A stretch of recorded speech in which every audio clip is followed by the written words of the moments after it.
بسم الله الرحمن الرحيم. أعوذ بالله من الشيطان الرجيم. بسم الله الرحمن الرحيم. الحمد لله رب العالمين، والصلاة والسلام على أشرف الأنبياء والمرسلين سيدنا محمد وعلى آله وصحبه أجمعين. أما بعد، السلام عليكم ورحمة الله وبركاته. Ang lahat ng papuri at pasasalamat ay nararapat lamang sa tunay at nag-iisang dakilang tagapaglikha, walang iba kundi ang Allah subhanahu wa ta'ala. Purihin at dakilain natin ang Allah subhanahu wa ta'ala sa lahat-lahat ng kanyang mga biyayang ipinagkaloob sa atin, maging ito man ay ating nakikita o hindi. So mga kapatid, sa pananampalatayang Islam, insyaAllah, sa mga oras na ito ay nais kong simulan ang ating panibagong paksa patungkol sa At-Tauhid Al-Muyassar o di kaya ang tinatawag na ang pinagaang tauhid. So ang aklat na ito po ay isinulat ng isa sa mga kapatid natin na si Abdullah bin Ahmad Al-Huwail, at ito po ay isinalin sa wikang Pilipino ni Mujahid Navarra at sinuri at nirepaso ni Alimuddin Onofre Elias. So pinahintulutan po tayong gamitin ang aklat na ito, alhamdulillah. At inshallah ay ipapakita namin sa inyong lahat ang inshallah ang mga tatalakayin natin inshallah. So bilang panimula sa ating paksa o sa ating usapin sa mga oras na ito inshallah ay of course ang ating pamagat ng paksa na ating pag-uusapan ngayong araw na ito ay walang iba kundi ang tinatawag na Tauhid Al-Muyassar, ang pinagaang tauhid. Okay. So bago pa man natin tuluyang tahakin ang paksa na ito, alam natin na ang tauhid ay isa sa mga pinakamahalaga na haligi ng Islam. Na kung saan meron tayong 5 haligi ng Islam, ito po ang unang shahadatain o 2 pagsasaksi, pangalawa ang pagtaguyod ng sala, ang pagbibigay ng zakah, ang pagsagawa ng hajj, at saka ang pag-aayuno sa buwan ng Ramadan. At ang pinakamainam sa lahat na ito ay ang shahadatain, kasi dito napapaloob ang tinatawag na at-tauhid. So ngayon, makikita po natin sa ating screen ang pagpapakilala sa tauhid. So ayon sa wikang literal na pagpapakahulugan ito, ang salitang tauhid po ay salitang ugat ng salitang tauhid ay ang wahada na nangangahulugang ginawang isa sa wikang Arabic. Halimbawa nito ay ang pangungusap na yung makita natin dito, ito yung nakalagay dito, la yakhruju minal bayti ahadun illa Muhammadun. So ang sabi dito, walang lalabas ng bahay ni isa maliban kay Muhammad. So ibig sabihin, nangangahulugan na tinukoy o ginawang iisa lamang ang maaaring lumabas ng bahay, at ito nga ay si Muhammad. So ito rin po ay katulad ng iyong sinabi na makikita natin dito sa ating screen, la yuqam minal majlisi ahadun illa Khalidun faqat. Walang tatayo mula sa kinauupuan ni isa maliban lamang kay Khalid. Ibig sabihin na tinukoy o ginawang iisa lamang ang maaaring tumayo mula sa kinauupuan o pagtitipon, at ito ay si Khalid. Walang iba kundi si Khalid. So ibig sabihin ng salitang tauhid sa literal nitong kahulugan ay ang tinatawag na wahada o di kaya ang pag-iisa. Mga kapatid, sa pananampalatayang Islam, ang kahulugan naman ito ayon sa Islam, ang kahulugan ng tauhid ayon sa Islam, ito po makikita natin sa ating screen, ang kahulugan ng tauhid sa Islam ay ang pagbubukod tangi sa Allah sa pamamagitan ng kanyang sa pamamagitan ng kanyang rububiyya o di kay ang pagkapanginoon, pangalawa, uluhiyya, pagka-Diyos, at pangatlo, al-asma was sifat, sa kanyang mga pangalan at katangian. So kung tatanungin pala tayo mga kapatid sa pananampalatayang Islam, kung anong kahulugan ng tauhid ayon sa Islam, ito po ay ang pagbubukod tangi sa Allah, sa pagsamba sa Allah sa pamamagitan ng kanyang pagkapanginoon o rububiyya, sa pamamagitan ng kanyang pagka-Diyos o ang uluhiyya, at sa pamamagitan ng kanyang mga pangalan at katangian, ang al-asma was sifat. So ito po ang kahulugan ng tauhid ayon naman sa Islam. So inshallah, kukuhanin natin ang mga bahagi at uri ng tauhid. Okay? So ang tauhid ay nahahati po sa tatlong bahagi o di kaya tatlong uri. Una po doon ang nabanggit natin kanina sa kahulugan ng tauhid na kung saan kailangan nating ibukod tangi sa pagsamba ang Allah sa kanyang pagkapanginoon, sa kanyang pagka-Diyos at sa kanyang mga natatanging pangalan at katangian. So number one dito na bahagi at uri ng tauhid ay ang tauhid ar-rububiyya. Ito po ang tinatawag na kaisahan ng Allah sa kanyang pagkapanginoon. So mamaya ay dito po sa ating chart inshallah, so makikita po natin ang karagdagang kapaliwanagan sa usaping ito. Pangalawa, tauhid al-uluhiyya o di kayang tinatawag na kaisahan ng Allah sa kanyang pagka-Diyos. At pangatlo, tauhid al-asma wa sifat o ang kaisahan ng Allah sa kanyang mga pangalan at katangian. So ito po ang ating chart inshallah. Naririto po ang pagpapakilala sa lahat ng mga bahaging ito kasama ang mga batayan nito. So una po, nakalagay dito sa ating kahon, bahagi o uri ng tauhid. Ayan po, ang kanyang kahulugan at mga batayan.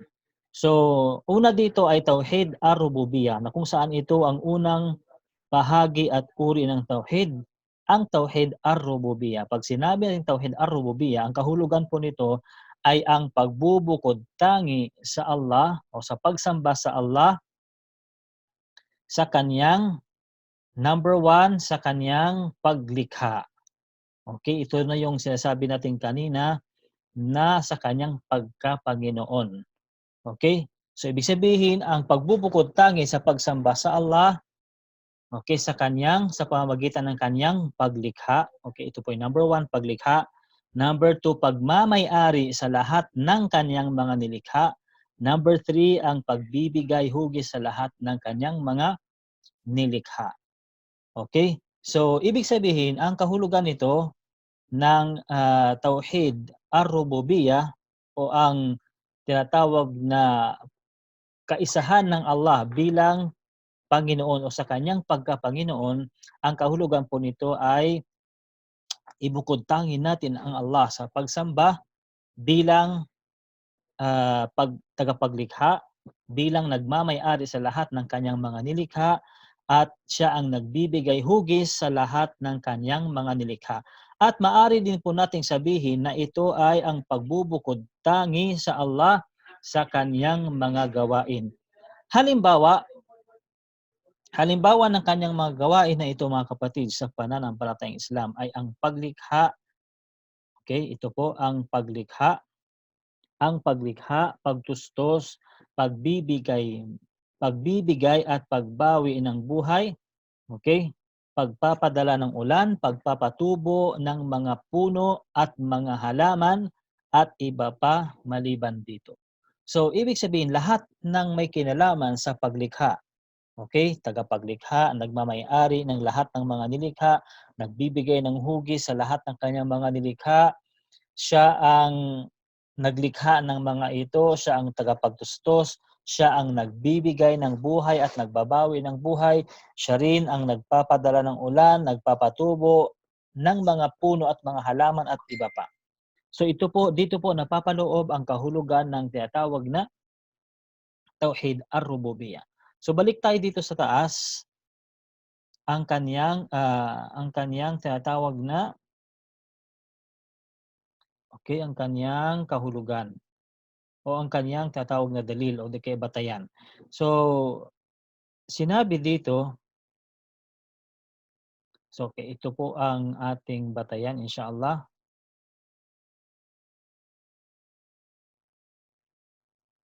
Ito po ang ating mga batayan. So unang-una sinabi dito ng Allah Subhanahu wa Ta'ala, "Ala lahul khalqu wal amr." Dapat ninyong mabatid na siya lamang ang bukod-tanging lumikha ng lahat at gayon din ang lahat ng pag-aatas. At gayon din sinabi ng Allah Subhanahu wa Ta'ala, "Walillahi mulku samawati wal ard." At bukod-tangi, bukod-tangi, nawala yung ating at bukod-tangi na pagmamay-ari ng Allah ang mga kalangitan at kalupaan at anumang nilalaman nito. At ganoon din sinabi dito ng Allah Subhanahu wa Ta'ala, Qul man yarzuqukum minas sama'i wal ard amman yamliku as-sam'a wal absara wa man yukhrijul hayya minal mayyit wa yukhrijul mayyita minal hayy wa may yudabbirul amra fasayaqulunna Allah faqul afala tattaqun. Sabihin mo sa kanila na mga musyrikin o Muhammad sallallahu alaihi wasallam, sino ang nagbibigay ng kabuhayan sa inyo mula sa kalangitan at ng pagpapababa niya ng ulan at mula sa kalupaan sa pamamagitan ng pagpapababa niya ng ulan at mula sa kalupaan sa pamamagitan ng pagpapatubo niya ng iba't ibang uri ng mga pananim at mga puno na ikinabubuhay ninyo, kayo at ang inyong mga inaalagaang hayop, at sino ang nagmamay-ari ng mga pinakikinabangan ninyo, kayo at ang mga iba na pandinig at paningin, at sino ba ang kumukontrol na nagmamay-ari ng buhay at pagkamatay sa buong daigdig, na nagsasanhi ng pagkakaroon ng buhay sa mga walang buhay at kamatayan sa mga may buhay at sa mga bagay na alam ninyo na mga nilikha at saka sa mga hindi ninyo alam.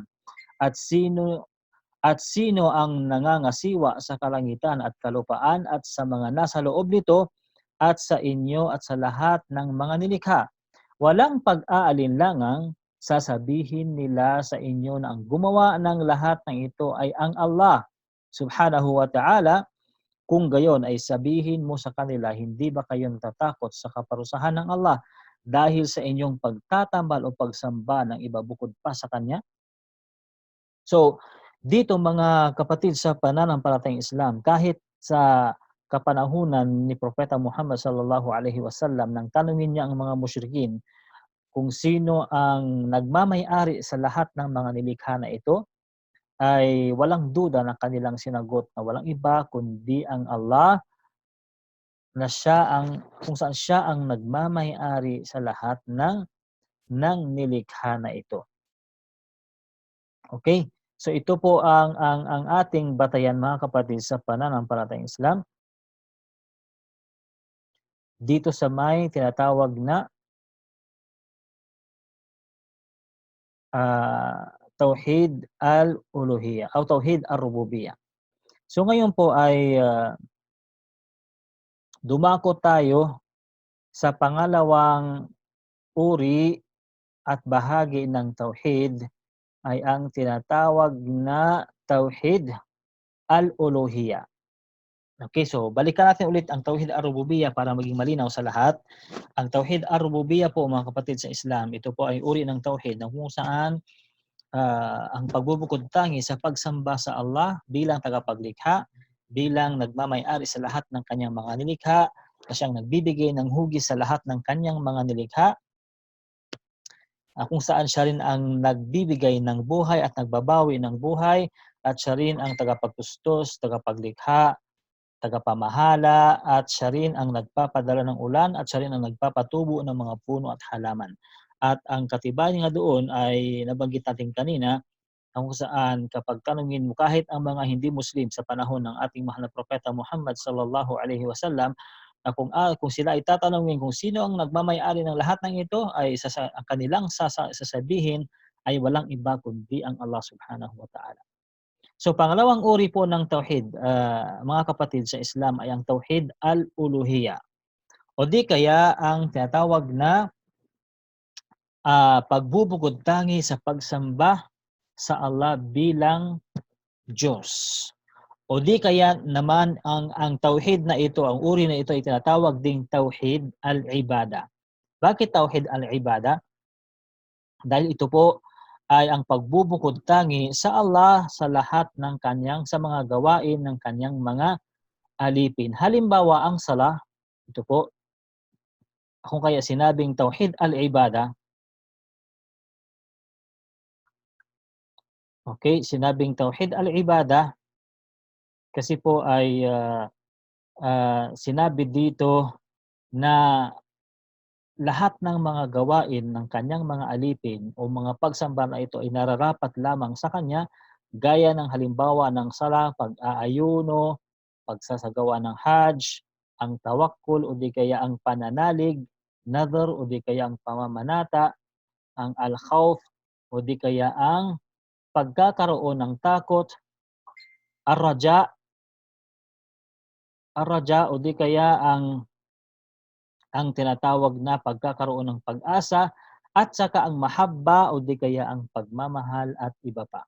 So, dito mga kapatid sa pananampalatayang Islam, lahat ng mga pagsamba na ito ay nararapat lamang sa Allah subhanahu wa ta'ala, na kung kaya dito napapaloob ang tinatawag na tauhid al-uluhiyya o di kaya ang tinatawag na tauhid al-ibada. So, ang batayan po natin dito mga kapatid sa pananampalatayang Islam ay walang iba kundi ang sinabi ng Allah subhanahu wa ta'ala, وَمَا خَلَقْتُ الْجِنَّ وَالْإِنسَ إِلَّا لِيَعْبُدُونَ.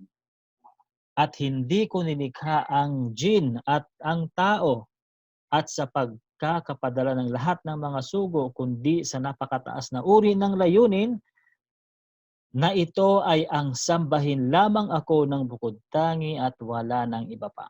So kaya lahat-lahat ng mga uri ng pagsamba ay nararapat lamang sa tunay at nag-iisang tagapaglikha, walang iba kundi ang Allah subhanahu wa ta'ala. At dito po napapaloob ang kahulugan ng tinatawag na tauhid al-uluhiyya. At ang panghuli po mga kapatid sa pananampalatayang Islam na bahagi at uri ng tauhid ay ang tinatawag na tauhid al-asma wa sifat o di kaya ang kaisahan ng Allah sa kaniyang mga natatanging pangalan at katangian. So dito po sa uri na ito ay makikita po natin ang kaniyang kahulugan, okay, yung kahulugan ng tauhid al-asma wa sifat. Ito po ang pagkilala sa Allah sa pamamagitan ng kaniyang mga katangian na binanggit niya para sa kanyang sarili at binanggit ni Propeta Muhammad sallallahu alaihi wasallam na mga perpektong katangian at banal na pagkakakilanlan. Okay, sa kanyang mga natatanging pangalan at katangian na kung saan unang-una walang tinatawag na takyif. Okay? So ito po mga kapatid, yung takyif, kailangan nating paniwalaan ang mga natatanging pangalan at katangian ng Allah subhanahu wa ta'ala na kung saan walang takyif. Ibig sabihin, walang paglalarawan ng pamamaraan sa kanyang katangian at pangalan o kung papaano na ito isinagawa ang kanyang mga gawain.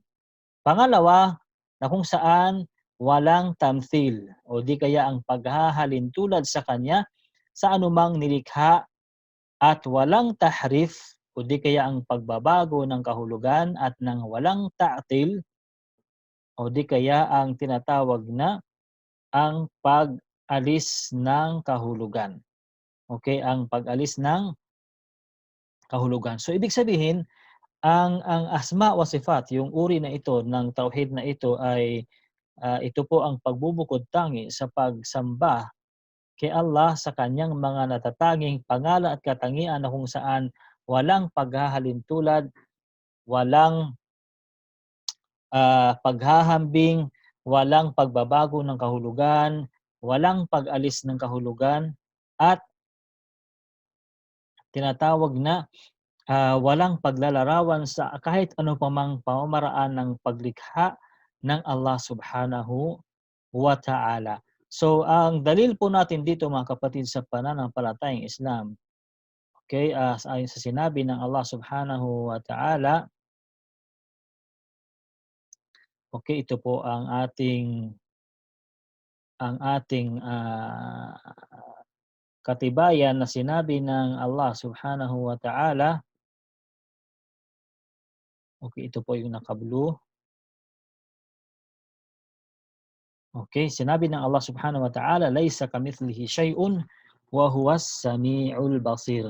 So ibig sabihin, wala siyang katambal, wala siyang katulad, na walang maihahambing sa kanya mula sa anuman na kanyang mga nilikha, sa kanyang sarili, sa kanyang mga pangalan, sa kanyang mga katangian, at sa kanyang mga gawain. Dahil ang lahat ng kanyang mga pangalan ay mabubuti at ang kanyang mga katangian ay ganap at dakila, at sa pamamagitan ng kanyang mga gawain ay nilikha niya ang kanyang mga dakilang nilikha na wala siyang katulong sa paggawa nito, at siya ay as-sami' o di kay ang ganap na nakakarinig, na siyang al-basir ang ganap na nakakakita, at walang anuman ang naililihim sa kanya sa mga gawain ng kanyang mga nilikha at sa kanilang mga sinasabi, at ayon dito sila ay tutumbasan sa kanilang mga gawain. So ito po mga kapatid sa pananampalatayang Islam, yung payak na pagpapakahulugan natin sa ah, tinatawag na bahagi at uri ng tauhid. So ulitin po natin para maging malinaw po sa lahat. Meron po tayong tatlong bahagi at uri ng tauhid. Unang tauhid ar-rububiyyah, sa kanyang pagkapanginoon, ibig sabihin siyang tagapaglikha, siyang nagmamay-ari sa lahat ng kanyang mga nilikha. Siya rin ang nagbibigay hugis sa kanyang mga nilikha. Siya rin ang tagapamahala, tagapagtustos, tagapagpadala ng ulan, tagapagpatubo ng mga puno't halaman, at siya rin ang nagbibigay ng buhay at nagbabawi ng buhay. At pangalawang bahagi at uri nitong ang tinatawag na tauhid al-uluhiyya, o di kaya ang tinatawag na tauhid al-ibada, dahil lahat ng pagsamba ay nararapat lamang sa kanya, gaya ng sala, gaya ng saum, yung pag-aayuno, zakah, hajj, yung pagmamahal, mahabba at tawakkul, yung an-nadhr. Lahat ng ito ay para sa Allah Subhanahu wa Ta'ala. At ang pangatlong uri nga po at bahagi ng tauhid, mga kapatid, sa pananampalatayang Islam ay ang tinatawag na tauhid al-asma wa sifat, na kung saan kailangan ang mga tanging pangalan ng Allah Subhanahu wa Ta'ala ay kailangan walang paglalarawan, walang paghahalintulad o paghahambing, walang pagbibigay o pagdadagdag ng kahulugan, at walang pag-alis ng kahulugan nito. Okay? Halimbawa, magbigay tayo ng halimbawa, kasi ang Allah, kabilang sa mga katangian ng Allah ay siya ang tinatawag na al-Khaliq, halimbawa, tagapaglikha. Siya ang al-Basir, siya ang nakakita. Siya ang as-Sami', siya ang nakakarinig. So ibig sabihin, halimbawa, pag sinabi nating ang Allah ay siya ang tagapaglikha, ibig sabihin may kamay.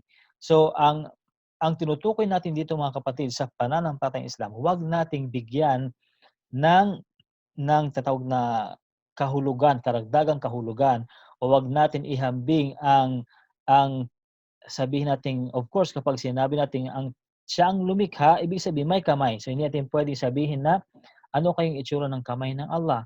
Kagaya kaya ng itsura ng kamay ng tao? O di naman kaya ang Allah ay siyang nakakarinig at nakakakita? So ibig sabihin may mata at mayroong tainga.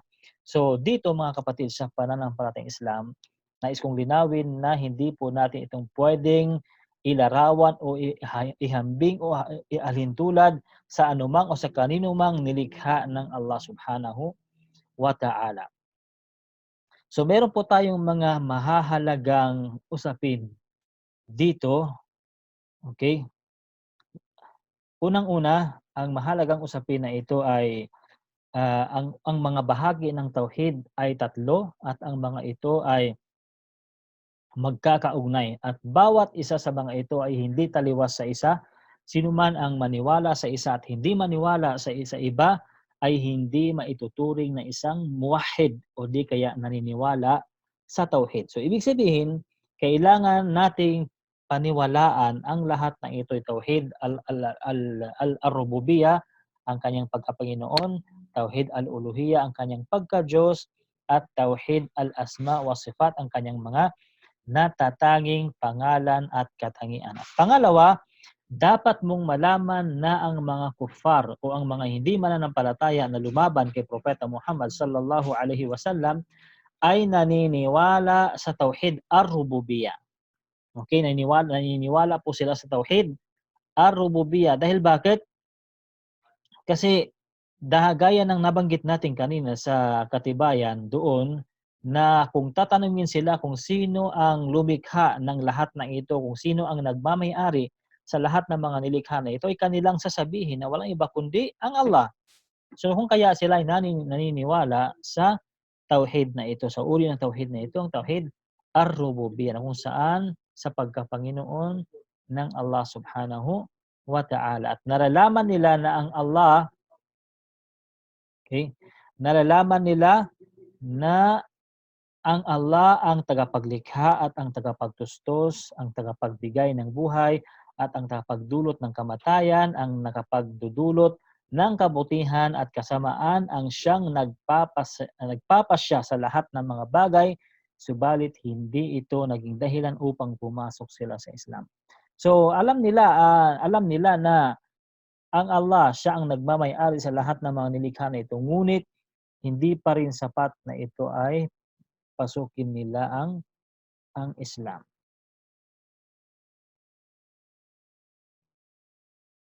Okay. Ikatlo, mga kapatid, sa pananampalatayang Islam na mahalagang aralin, ang tauhid al-uluhiyya ang siyang paksa, okay? Ang siyang paksa ng pag-aanyaya ng mga sugo dahil ito ang saligan ng lahat ng mga gawain at hindi magiging tama ang anumang gawain kung hindi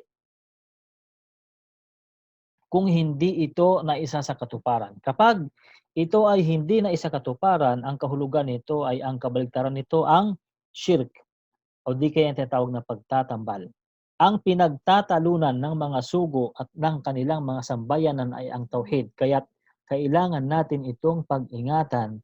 Kailangan din nating pag-aralan ang mga usaping nauukol dito at unawain ang mga saligan nito. Okay? So, mga kapatid, sa pananampalatayang Islam, inshallah sa episode na ito ay nakuha po natin ang kahulugan ng tauhid. Okay? Kahulugan ng tauhid at ang tatlong bahagi at uri ng tauhid. So, bilang pagbabalik tanaw ulit sa ating napag-usapan, ang tauhid, ang kahulugan ng tauhid, ayon sa Islam, ito po ay ang pagbubukod tangi sa pagsamba sa Allah, sa kanyang rububiyya, sa kanyang pagkapanginoon, sa kanyang uluhiyya, sa kanyang pagka-Diyos, at sa kanyang alasma wa sifat, sa kanyang mga natatanging pangalan at katangian.